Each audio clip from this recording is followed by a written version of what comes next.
Assalamualaikum warahmatullahi wabarakatuh. Perkenalkan, nama saya Anissa Eka Putri dengan NIM 2303104 dari sesi 0161. Nah, di sini saya akan menjelaskan mengenai materi administrasi peserta didik. Nah, yang pertama itu ada pengertian administrasi peserta didik. Administrasi peserta didik adalah proses pengurusan serta layanan dalam hal-hal yang berkaitan dengan murid di suatu sekolah, mulai dari perencanaan, penerimaan murid baru, pembinaan selama murid berada di sekolah, sampai dengan murid menamatkan pendidikannya. Administrasi peserta didik dilaksanakan melalui upaya menciptakan suasana yang kondusif untuk terjadinya proses belajar yang efektif. Tugas kepala sekolah dan para guru adalah memberikan layanan dengan memperlihatkan apa yang dibutuhkan, dirasakan, dan diciptakan oleh murid dalam batas kewenangannya, keinginan, serta peraturan dan ketentuan sekolah yang berlaku. Administrasi peserta didik merupakan kegiatan pencatatan murid dari proses penerimaan hingga murid tamat dari sekolah atau keluar karena pindah sekolah atau sebab lainnya. Administrasi peserta didik dilaksanakan melalui upaya menciptakan suasana yang kondusif agar terwujudnya suasana yang dapat diatur dan diperdayakan. Administrasi dalam artian luas tidak hanya dipakai pada lingkungan sekolah saja, tetapi juga administrasi juga digunakan di perkantoran guna untuk menunjang fungsi dan tujuan dari perusahaan. Administrasi peserta didik ini sangat penting dilakukan guna mengatur dan memahami bagaimana peserta didik dapat dikontrol dan diajarkan agar dapat mengatur dokumen-dokumen peserta didik itu sendiri. Dari mulai peserta didik akan tetap digunakan untuk mempermudah akses dari data peserta didik itu sendiri. Nah, yang kedua ini ada proses administrasi peserta didik, yang dimana proses pertama adalah kegiatan awal tahun pelajaran. Kegiatan awal tahun pelajaran yang dilaksanakan dalam setiap sekolah adalah melaksanakan penerimaan murid baru. Penerimaan murid baru adalah proses seleksi dan pencatatan murid yang memasuki sekolah tertentu dan memenuhi persyaratan-persyaratan yang ditentukan oleh sekolah itu. Kegiatan-kegiatan dalam penerimaan murid baru ada beberapa kegiatan yang harus dilakukan, yaitu pertama, penetapan daya tampung. Yang kedua ada penetapan syarat-syarat murid baru, dan yang ketiga itu adanya pembentukan panitia atau petugas penerimaan murid baru. Yang kedua itu ada selama tahun pelajaran. Nah, kegiatan langkah lebih lanjut diterima di sekolah adalah membina murid tersebut sehingga berkembang kemampuannya secara maksimal dengan tujuan sekolah. Pembinaan murid baru dilakukan agar murid mengenal lingkungannya, tempat belajar mereka, dan dapat menyesuaikan diri mereka dengan ketentuan sekolah. Nah, yang terakhir itu dari proses administrasi peserta didik itu adanya akhir tahun pelajaran.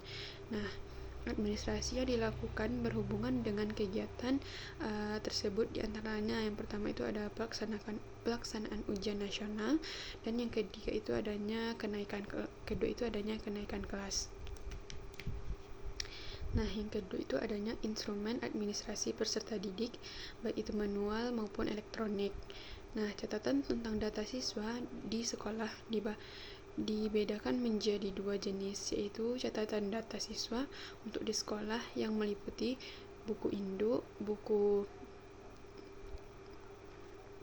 catatan tata tertib sekolah, yaitu kumpulan semua peraturan yang itu bersifat umum dan khusus, ada yang dari pemerintah dan ada yang produk dari sekolah itu sendiri.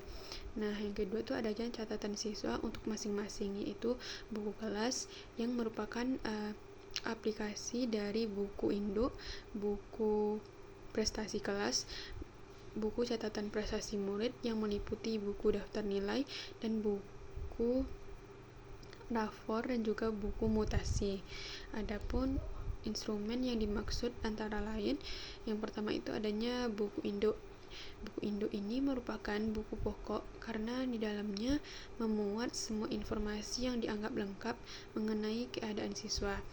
Yang kedua itu adanya buku kaper. Nah, buku ini berfungsi untuk membantu buku induk memuat data memuat data murid yang penting. Nah, yang ketiga itu adanya buku atau daftar keadaan siswa.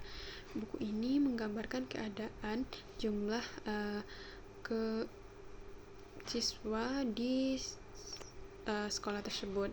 Nah, yang keempat itu adanya daftar hadir siswa. Daftar hadir siswa ini dibuat untuk mengendalikan keaktifan siswa mengikuti kegiatan yang ada di sekolah. Selanjutnya itu adanya FIK, itu pengumpulan buku siswa. Berkas yang bersyarat terlepas perlu diarsipkan dengan baik oleh sekolah, misalnya fotokopi STTB, akte kelahiran, surat keterangan pindah, dan sebagainya.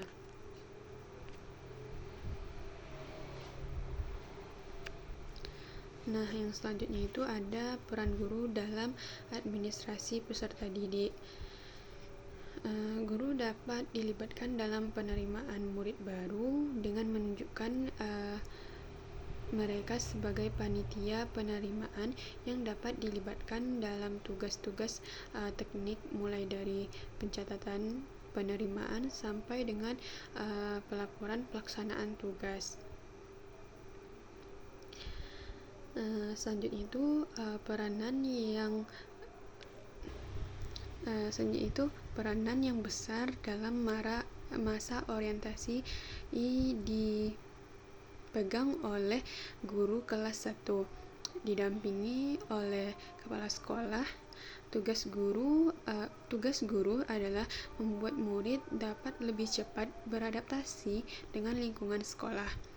Peranan guru dalam hal ini sangat penting karena kekeliruan dalam masa belajar. Nah, selanjutnya itu ada untuk pengaturan kehadiran murid di kelas. Guru pun mempunyai peran andil yang sangat besar. Selanjutnya itu guru harus mampu menciptakan suasana yang mendorong timbulnya motivasi murid untuk senantiasa berprestasi.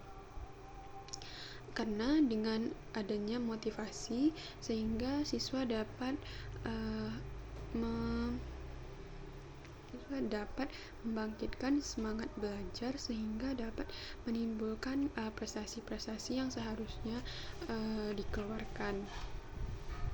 Nah, selanjutnya itu adanya guru juga harus menciptakan kedisiplinan kepada murid, baik itu di luar sekolah atau baik itu di luar kelas ataupun di kelas, sehingga karena sekolah merupakan masa pembentukan disiplin yang sangat menentukan untuk masa selanjutnya. Jadi kesimpulannya, administrasi peserta didik itu sangat penting selama mereka berada di sekolah tersebut, karena adanya kegiatan awal tahun pelajaran, selama tahun pelajaran dan akhir tahun pelajaran, dan dimana guru itu juga sangat penting dalam administrasi peserta didik, karena dengan adanya guru dapat membuat murid menjadi disiplin dan dapat membangkitkan motivasi mereka untuk belajar dan mencapai cita-citanya. Mungkin hanya itu yang dapat saya jelaskan. Jika terdapat kesalahan, saya mohon maaf. Assalamualaikum warahmatullahi wabarakatuh.